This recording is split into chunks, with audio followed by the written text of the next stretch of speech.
Mi aspettavo questa iniziativa, anzi forse potevano effettivamente arrivarci un po' prima. Noi a scuola abbiamo già fatto la comunicazione, a tutti i partecipanti all'esame di maturità, che prevedeva l'obbligo della mascherina. Adesso scriveremo invece che è fortemente raccomandata, e conto che almeno gli studenti durante l'orale abbiano la possibilità di toglierla.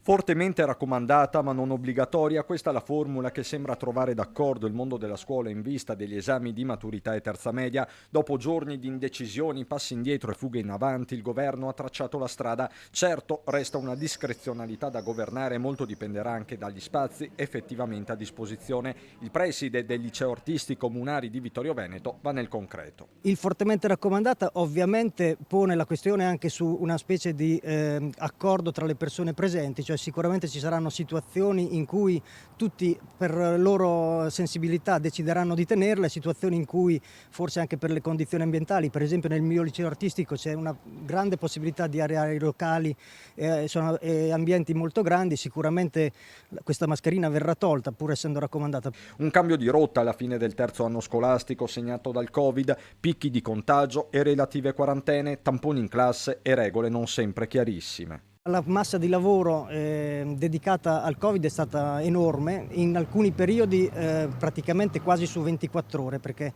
anche durante la notte si verificava la posta elettronica per vedere se la mattina dopo certe classi potevano continuare a frequentare oppure no. E già si guarda il prossimo anno scolastico, stavolta con maggiore fiducia. Spero che si possa tornare a una normalità di comportamenti pur in presenza di persone che continueranno a contagiarsi, immagino, però di trovare un pochino una normalità in questa emergenza che non è finita.